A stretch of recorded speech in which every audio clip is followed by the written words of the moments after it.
Hi అందరికీ, my name is మేఘనా. Welcome to our channel. IPL అంటేనే రికార్డ్స్ క్రియేట్ చేయడం. ప్రతిరోజు ఏదో ఒక కొత్త రికార్డ్ వస్తూనే ఉంటుంది. ఇంతకుముందు ఉన్న రికార్డ్స్ బ్రేక్ అవుతూనే ఉంటాయి. కానీ ఐపీఎల్ హిస్టరీలోనే ఇప్పటివరకు ఇక ముందు కూడా బ్రేక్ చేయలేని కొన్ని రికార్డ్స్ ఉన్నాయని మీకు తెలుసా? ఇప్పుడు ఈ వీడియోలో ఐపీఎల్ స్టార్ట్ అయినప్పటి నుండి ఇప్పటివరకు చెక్కు చెదరకుండా ఉన్న టాప్ 5 ఐపీఎల్ అన్బ్రేకబుల్ రికార్డ్స్ గురించి మాట్లాడుకుందాం. ఈ వీడియో ఐపీఎల్ ఫ్యాన్స్కి చాలా ఇంట్రెస్టింగ్గా ఉంటుంది. సో వీడియోని ఎండ్ వరకు చూసి నాకు సపోర్ట్ చేయండి. Already top 5 unbreakable part 1 video upload చేశాను, అదొకసారి చూడండి. దాంట్లో ఈ వీడియోలో చెప్పినవి కాకుండా ఇంకా ఎక్సలెంట్ రికార్డ్స్ గురించి మాట్లాడినా. లింక్ డిస్క్రిప్షన్లో ఇస్తా, తప్పకుండా చూడండి. Number 5, largest win margins. 2017లో అరుణ్ జైట్లీ వేదికగా Mumbai Indians and Delhi Daredevils మధ్య మ్యాచ్ జరిగింది. ఆ మ్యాచ్లో ముంబై ఇండియన్స్ని బ్యాటింగ్ చేయమని ఢిల్లీ ఆహ్వానించింది. ముంబై బ్యాటర్స్ అగ్రెసివ్గా ఆడి 20 ఓవర్స్కి 221 రన్స్ కొట్టిండ్రు. విండీస్ జో Simmons and Kieron Pollard Delhi బౌలర్స్కి చుక్కలు చూపెట్టిండ్రు.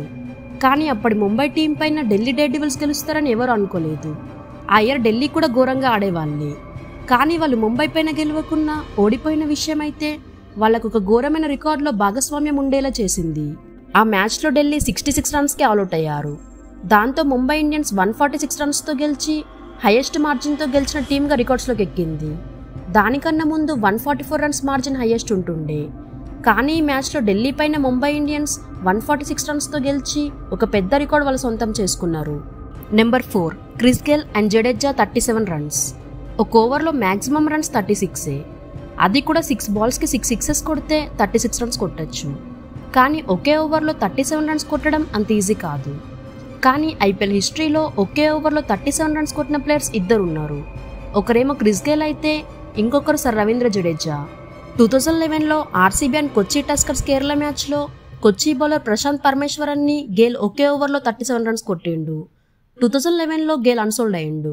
కానీ ఆర్సీబీ అతన్ని పిక్ చేయడంతో అతని దగ్గర ఎంత సత్తా ఉందో క్రికెట్ అభిమానులకు చూపెట్టిండు. ఆ ఇయర్ క్రిస్ గేల్ 608 రన్స్ కొట్టి ఆరెంజ్ క్యాప్ సొంతం చేసుకున్నాడు.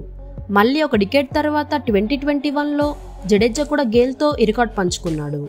ఆర్సీబీ బౌలర్ అయిన హర్షల్ పటేల్ని సర్ జడేజా లాస్ట్ ఓవర్లో తన స్కిల్స్ పైన నమ్మకం ఉంచి హర్షల్ను ఒక ఆట ఆడుకున్నాడు.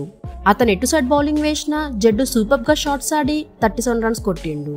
ఆ మ్యాచ్లో జడ్డు 28 బాల్స్లో 62 కొట్టిండు. అండ్ సెకండ్ ఇన్నింగ్స్లో 3 వికెట్స్ కూడా తీసి ఆ మ్యాచ్లో మ్యాన్ ఆఫ్ ది మ్యాచ్గా ఉన్నాడు. Number 3, KKR 10 match winnowing streak. KKR ఐపీఎల్లో మోస్ట్ సక్సెస్ఫుల్ టీమ్స్లో థర్డ్ ప్లేస్లో ఉంటుంది. ఇప్పటివరకు ఐపీఎల్ హిస్టరీలో కేకేఆర్ 2 టైమ్స్ కప్ కొట్టింది. 2 కప్స్ కూడా గంభీర్ క్యాప్టెన్సీలోనే వచ్చాయి. ఒకటి 2012లో అండ్ ఇంకొకటి 2014లో వచ్చింది. కేకేఆర్ 2014లో ప్రైమ్ టీమ్గా ఉంది. ఆ ఇయర్ గంభీర్ క్యాప్టెన్సీలో లైన్గా 9 మ్యాచెస్ గెలిచి వాళ్ళ విన్నింగ్ స్ట్రీక్ని 2015లో ఫస్ట్ మ్యాచ్ గెలిచి టోటల్గా 10 మ్యాచ్ విన్నింగ్ స్ట్రీక్తో ఐపీఎల్లోనే మోస్ట్ విన్నింగ్ స్ట్రీక్ ఉన్న టీమ్గా మారింది. 2014లో కేకేఆర్ పంజాబ్ ఓడించి కప్ కూడా కొట్టిండ్రు. కేకేఆర్ గంభీర్ క్యాప్టెన్సీలో చాలా సక్సెస్ఫుల్ టీమ్గా ఉంటుండే. కానీ అప్పటి నుండి ఇప్పటి వరకు మళ్ళీ వాళ్ళ ప్రైమ్ ఫామ్లో కనపడతలేరు. మళ్ళీ 2024లో గంభీర్ కేకేఆర్కి మెంటర్గా వచ్చాడు. మళ్ళీ ఈసారి కేకేఆర్ ప్రైమ్గా మారింది. Number 2, most runs in a match. 2024లో ఎస్ఆర్హెచ్ అండ్ ఆర్సీబీ చిన్నస్వామి స్టేడియంలో మ్యాచ్ ఆడినాయి. ఆ మ్యాచ్కి ముందు టాస్ అప్పుడు SRH captain Pat Cummins 240 runs కూడా చిన్నస్వామిలో తక్కువనే అని అన్నాడు. ఇక మ్యాచ్లో ముందుగా బ్యాటింగ్ పట్టిన ఎస్ఆర్హెచ్ బ్యాటర్స్ అగ్రెసివ్ మైండ్ సెట్తో బ్యాటింగ్ చేశారు. Openers Abhishek Sharma and Travis Head అప్పటికే వాళ్ళ ప్రైమ్ ఫామ్లో ఉన్నారు.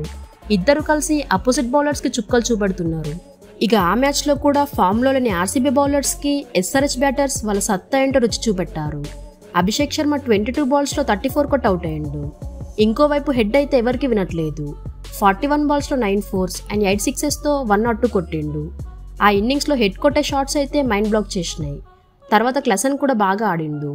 లాస్ట్లో అబ్దుల్ సమాద్ 10 బాల్స్లో 37తో అప్పటికే ఆర్సీబీ 263 హైయెస్ట్ స్కోర్ని ముంబై పైన 277 కొట్టి బ్రేక్ చేసింది ఎస్ఆర్హెచ్.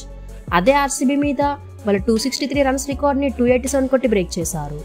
ఒకే సీజన్లో 2 సార్లు ఆర్సీబీ రికార్డ్ని బ్రేక్ చేసింది ఎస్ఆర్హెచ్. ఆ మ్యాచ్లో ఆర్సీబీ వాళ్ళు కూడా బాగా ఆడిండ్రు. దినేష్ కార్తిక్ 83 ఇన్నింగ్స్కి ఆర్సీబీ 262 కొట్టిండ్రు. కానీ ఎస్ఆర్హెచ్ 25 రన్స్తో గెలిచారు. ఇక హెడ్కి మ్యాన్ ఆఫ్ ది మ్యాచ్ వచ్చింది. Number 1, Chris Gayle 175 not out. IPL హిస్టరీలో ఏదైనా ఒక డేంజరస్ బ్యాటర్ గురించి చెప్పండి అంటే మనమైతే ఒకటే పేరు చెప్తాం, అదే క్రిస్ గేల్. గేల్ వచ్చాడంటే బౌలర్స్ గుండెల్లో భయం పుడుతుంది, ఫ్యాన్స్ కళ్ళల్లో హ్యాపీనెస్ ఉంటుంది. అయితే 2011లో ఆర్సీబీ వాళ్ళ తరపున ఆరెంజ్ క్యాప్ కొట్టినాక 2013లో పూణే వారియర్స్తో మ్యాచ్లో గేల్ తన విశ్వరూపాన్ని దునియాకు చూపెట్టిండు. ఆ మ్యాచ్లో ఆర్సీబీ ముందు బ్యాటింగ్ పట్టింది. గేల్ ఓపెనర్గా వచ్చుడుతోనే తన విశ్వరూపాన్ని దాల్చిండు. గేల్ ఆడిన షాట్స్ అయితే ఒక్కడు కూడా ఫీల్డర్స్కి కనబడతలేవు, అన్ని గ్రౌండ్ అవతలనే పడుతున్నాయి. కేవలం 30 బాల్స్లోనే గేల్ 100 కొట్టిండు. ఇక 100 కొట్టినాక గేల్ని ఆపేవాళ్లే లేక 66 బాల్స్లోనే 175 కొట్టిండు. అందులో ఏకంగా 13 4s అండ్ 17 6s ఉన్నాయి. T20స్లో 150 స్ట్రైక్ రేట్తో 30 to 40 కొడితేనే గ్రేట్ ప్లేయర్ అంటే క్రిస్ గేల్ 265 స్ట్రైక్ రేట్తో 175 కొట్టిండు. మరి గేల్ని one of the best T20 ప్లేయర్గా చెప్పడంలో ఎలాంటి హెసిటేషన్ అక్కర్లేదు. గేల్ అప్పటి నుండి ఇప్పటి వరకు ఇక ముందు ఫ్యూచర్లో కూడా గ్రేట్ T20 బ్యాటర్గా హిస్టరీలో నిలుస్తాడు. అయితే క్రిస్ గేల్ కొట్టిన ఈ 175 నాక్ని ఇంకెవరు కూడా బీట్ చేయలేకపోతున్నారు. అయితే మరి 2024లో చాలా రికార్డ్స్ బ్రేక్ అవుతున్నాయి కదా, ఈ 175 రికార్డ్ ఎవరు బ్రేక్ చేస్తారో కమెంట్ చేయండి. ఇవే top 5 IPL unbreakable records part 2 వీడియోలో ముచ్చట్లు. ఇంతకుముందు top 5 IPL unbreakable records part 1 video కూడా చేశాను. అది ఇది చూసాక ఇంకా ఏమైనా రికార్డ్స్ ఉంటే మీరు కమెంట్స్లో చెప్పండి. మళ్ళీ ఇంకో వీడియోలో మాట్లాడుకుందాం. Thank you for watching.